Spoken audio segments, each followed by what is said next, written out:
الحمد لله وكفى والصلاة والسلام على من لا نبي بعده حسن حنفي والمأسة المتكررة لستم أرحم من رب العالمين. Hassan Hanafi et le drame à répétition. Vous n'êtes pas plus clément que le Seigneur des mondes. Donc c'est le titre de notre article aujourd'hui. Hassanun Hanafi wal ma'satul mutakarrira. Hassan Hanafi et le drame à répétition. Et le sous-titre Lastum arhama min rabbil alamin. Vous n'êtes pas plus clément que le Seigneur des mondes. Nous allons comprendre de quoi il est question ici. Donc article écrit par le cher Abu Ja'far al-Khalayfi. Il dit توفي اليوم رجل اشتهر بإنكاره لأمور معلومة من الدين بالاضطرار زندقته معلومة وكتب العديد من طلبة العلم في تعديد مخازيه على إثر تراحم بعض المشاهير عليه غير أنني أود إجمال التعليق على هذا الأمر في عدة نقاط وذلك أن هذا الأمر متكرر قائم على تصورات فاسدة.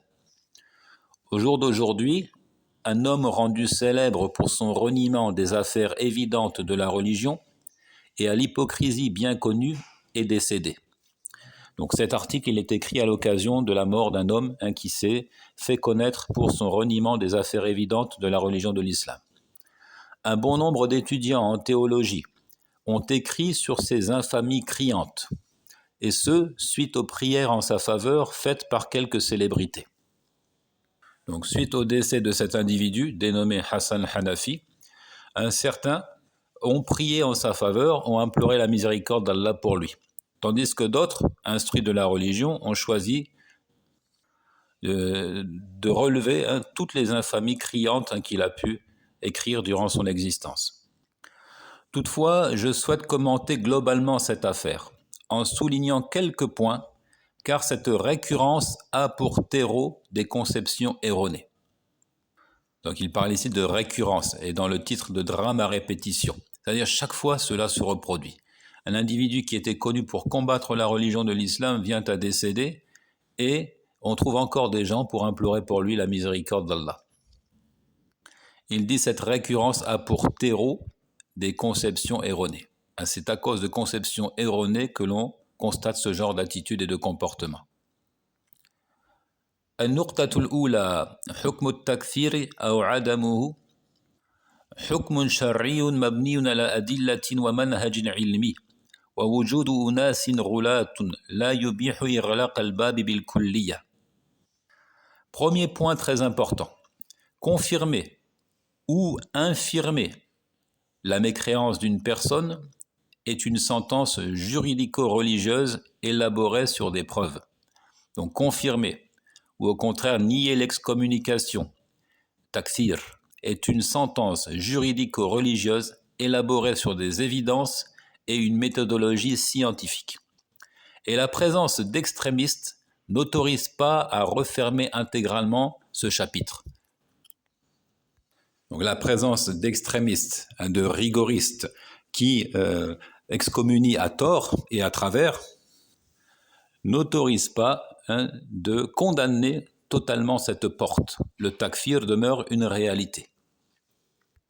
Le takfir existe et il est dicté par la révélation et il suit une méthodologie bien précise. يظن بعض الناس أن التكفير هو سلوك انفعالي عند بعض الشباب المتشدد ويحصره في هذا السياق أو قراءة دينية منحرفة عند بعض الغلاة ووجود هذين السياقين لا ينفي وجود تكفير مبني على سياق علمي منضبط فالصحابة كفروا أهل الردة. Certains s'imaginent que l'excommunication, takfir, est une attitude émotionnelle que l'on trouve chez de jeunes gens trop rigoristes. Des jeunes gens réactionnaires qui en viennent à dire « il n'est pas musulman » en suivant en cela leurs émotions. Et ils le restreignent à ce contexte. Ou bien qu'il s'agit d'une lecture erronée de la religion par quelques extrémistes. Mais l'existence de ces deux cas de figure ne remet pas en cause l'existence d'une excommunication édifiée dans un contexte scientifique et parfaitement normalisé. Par exemple, les compagnons, qu'Allah soit satisfait d'eux, ont lancé l'anathème sur les apostats. Et ils ont taxé de mécréance ceux qui, après la mort du prophète alayhi salatu wassalam, et sous le règne de Abu Bakr as-Siddiq, avaient refusé de verser la zakat. Aussi le Très-Haut dit وَلَا تُصَلِّ عَلَى أَحَدٍ مِّنْهُمْ مَاتَ أَبَدًا وَلَا تَقُمْ عَلَى قَبْرِهِ إِنَّهُمْ كَفَرُوا بِاللَّهِ وَرَسُولِهِ وَمَاتُوا وَهُمْ فَاسِقُونَ. Dans la sourate At-Tawbah, au verset 84, le Très-Haut dit N'accomplis jamais la prière funèbre sur l'un d'entre eux quand il vient à mourir. Ne te recueille pas debout sur sa tombe. Ceux-là ont bien mécru en Allah et en son messager, et ils sont morts en pervers. Et le Très-Haut dit encore dans la description des gens du livre لَقَدْ كَفَرَ الَّذِينَ قَالُوا إِنَّ اللَّهَ هُوَ الْمَسِيحُ ابْنُ مَرْيَمَ. Ils ont mécru ceux qui ont dit Allah est le Messie, fils de Marie. Donc clairement dans ces versets, Allah excommunie certains individus, c'est-à-dire il les taxe de mécréance. وأهل الردة كانوا يشهدون الشهادتين وهذا المنافق الذي نزلت فيه هذه الآية كان يشهد الشهادتين ويظهر الإسلام نفاقا وصدرت منه كلمات أنبأت عما في صدره من الكفر.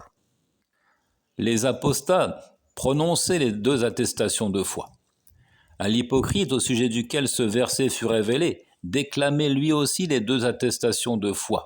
Donc verbalement, il disait il n'y a de divinité qu'Allah et Mohammed est son messager. Il laissait paraître l'islam hypocritement. Mais cet individu a dit des paroles qui ont renseigné sur la mécréance qu'il dissimule, qui ont dévoilé la mécréance qu'il cachait dans son cœur.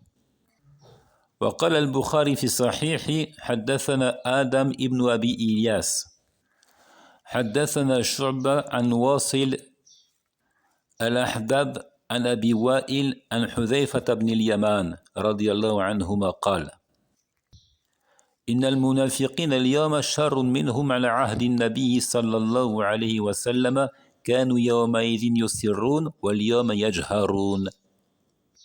Dans son recueil authentique, l'imam al-Bukhari dit au numéro 7113 Adam ibn Abi Iyas nous a conté, Shurba nous a conté, d'après Wasil al-Ahdab, selon Abu Wa'il, d'après Hudhayfa ibn al-Yaman, qu'Allah soit satisfait de lui et de son père, qu'il dit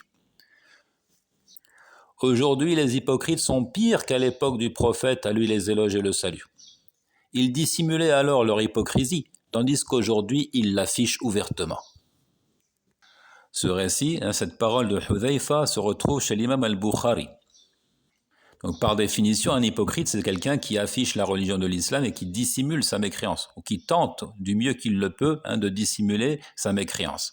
Mais Hudhayfa constate que du temps du prophète, ils arrivaient à dissimuler cette hypocrisie, tandis qu'aujourd'hui, ils l'affichent. Et au passage, vous constatez que j'ai dit qu'Allah soit satisfait de lui et de son père en parlant de Hudhayfa, parce que son père Al-Yaman a été lui aussi un compagnon. C'est quelque chose que certains ignorent. Et il a été tué le jour de la bataille de Uhud par un tir ami, comme on dit aujourd'hui. Il a été tué accidentellement par les musulmans le jour de la bataille de Uhud. Donc prenons l'habitude, lorsqu'on cite Hudhayfa ibn al-Yaman, de dire qu'Allah soit satisfait de lui et de son père, comme on a l'habitude de le dire pour Abdullah ibn Umar, par exemple.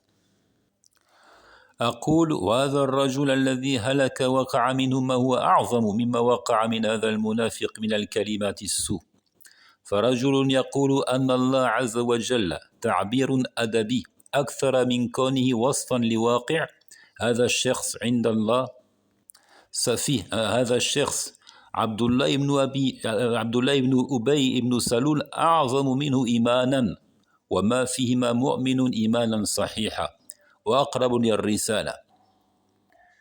L'auteur de l'article dit ici, l'homme qui est décédé a fait des déclarations pires que celles faites par cet hypocrite.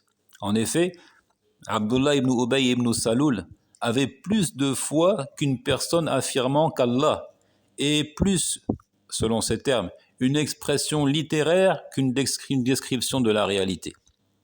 Donc parmi les propos tenus par cet individu, que nous avions cité dans le titre, Hassan Hanafi, il dit « Allah est plus une expression littéraire qu'une description de la réalité ».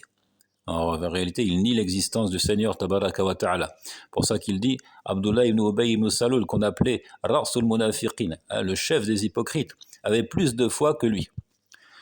Il est plus proche des révélations, même si chez les deux personnages, la foi authentique est absente.